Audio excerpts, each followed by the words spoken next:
तो कैसे है दोस्तों, आपने अक्सर एक बात लोगों से सुनी होगी कि इसमें इस काम में क्या रॉकेट साइंस है जो इसको आपने इतना मुश्किल बना दिया है। ये एग्जांपल लोग क्यों देते हैं रॉकेट साइंस की? इसलिए देते हैं कि रॉकेट साइंस जो है ये इतना आसान काम नहीं है इसका बनाना या इसका करना, इसलिए लोग इसकी एग्जांपल देते हैं। तो चलो मैं आपको बताता हूं कि रॉकेट साइंस क्यों इतनी मुश्किल है। बात असल में यह है कि इस पे एक तो खर्चा बहुत ज्यादा आता है और इसमें जो साइंस इस्तेमाल होती है वो बहुत ही मुश्किल है, वो हर किसी के बस का काम नहीं है। वो किस तरह? रॉकेट में दो हिस्से होते हैं, एक को प्रोटेक्टिव केसिंग कहते हैं, सही है, एक प्रोटेक्टिव केसिंग, ये अहम पार्ट है बहुत, ये ब्रेन ऑफ रॉकेट है। इसमें सैटेलाइट्स जो भेजी जाती हैं ऊपर मून पे या सियारों में या खला में अर्थ के ऑर्बिट में, वो सैटेलाइट इधर फिट होती हैं प्रोटेक्टिव केसिंग में, जो सबसे ऊपर वाला हिस्सा होता है रॉकेट का। और नीचे वाले हिस्से को प्रोपल्शन सिस्टम कहते हैं। प्रोपल्शन सिस्टम जो कि 70 से 80% तक का खर्चा जो है वो प्रोपल्शन सिस्टम पे आता है। वो किस तरह? प्रोपल्शन सिस्टम में ये जो नीचे वाला हिस्सा होता है इसमें बूस्टर होते हैं, इसमें फ्यूल होता है, लेकिन वो फ्यूल पेट्रोल नहीं होता बल्कि उसका खास फ्यूल होता है जो कि बहुत ही महंगा है। वो लिक्विड हाइड्रोजन और लिक्विड ऑक्सीजन के फॉर्म में इधर बूस्टर में रखा होता है। बूस्टर ये साइड वाला हिस्सा होता है, ये वाला जो हिस्सा होता है इसको लॉन्च पैड कहते हैं।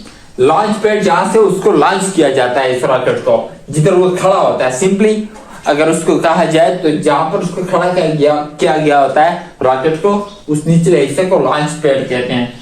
लॉन्च पैड में फ्लेम ट्रेंच होता है। फ्लेम ट्रेंच मतलब जब आग लगती है, फ्यूल जलता है, रॉकेट को हम लॉन्च करने वाले होते हैं फाइनली, तो नीचे आपने देखा होगा अक्सर वीडियोस में कि नीचे जो होता है वो आग से निकलती है। वो आग जो निकलती है इसको, इस पूरे सिस्टम को स्टेबलाइज करने के लिए लॉन्च पैड तैयार किया गया होता है। इस सिस्टम पर बहुत ज्यादा खर्चा आता है, ये हर किसी के बस की बात नहीं है, $मिलियन खर्चा आता है।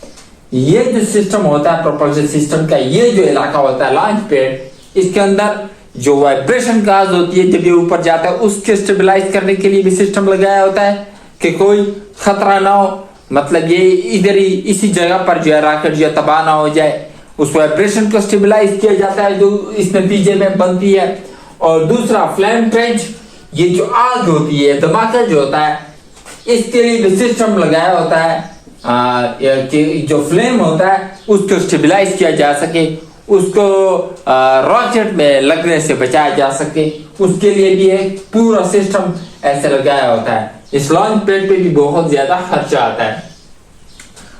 जब रॉकेट जो आता है कुछ सेकंड्स के बाद, जब ऊपर जाता है कुछ सेकंड्स के बाद ही ये जो बूस्टर होते हैं ये गिर जाते हैं, लेकिन ये जो बीच वाला हिस्सा होता है नीचे जो होता है फ्यूल वाला, बूस्टर में भी फ्यूल होता है, लेकिन वो फ्यूल जो है वो इतने ही जरूरत होता है उसको कि वो जो है थोड़ा सा कुछ सेकंड के बाद जो है वो गिर जाते हैं।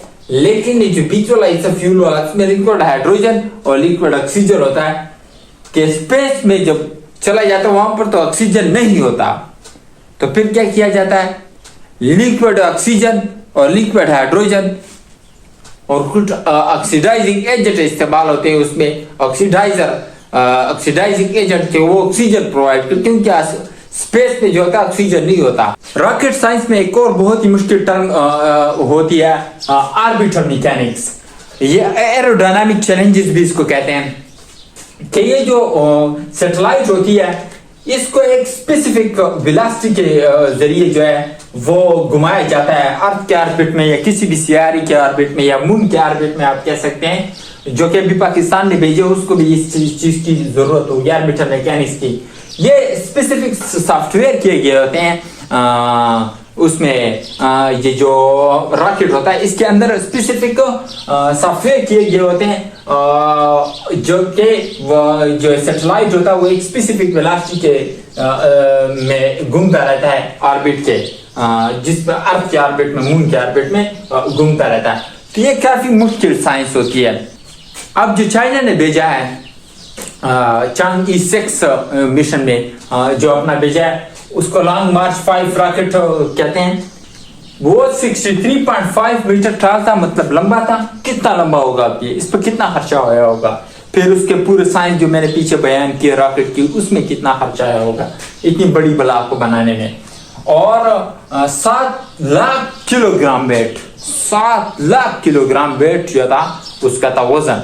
अब इतने वजन को ऊपर पहुंचाने में, स्पेस में, फिर मून के ऑर्बिट में कितना खर्चा आता होगा। तो यह अब हर किसी की बात नहीं है, हर किसी मुल्क के बस की बात नहीं है।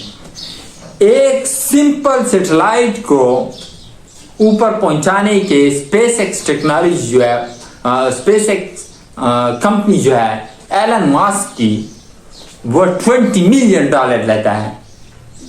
तो जो मुल्क इतने क्राइसिस से गुजर रहा हो, पाकिस्तान की तरह हर किस्म के क्राइसिस से गुजर रहा हो, कर्जा उस पे हो, बेरोजगारी उसमें हो, और बलाशान जो है क्राइसिस से गुजर रहा है, वो $20 मिलियन क्या दे सकता है?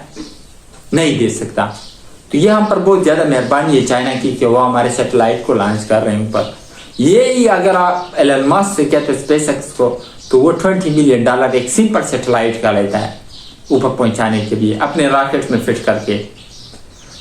और एलन मस्क ने अपने एक इंटरव्यू में कहा था कि मैंने सारे पैसे, इस पर बहुत ज्यादा खर्चा आता है। इंटरव्यू में एलन मस्क ने कहा था कि मैंने सारे पैसे जो है वो एक टाइम ऐसा आया था कि ज़ाया कर दिए थे, मतलब खर्च कर दिए थे इसमें, और आखिर में मेरे पास सिर्फ $22 मिलियन रह गए थे।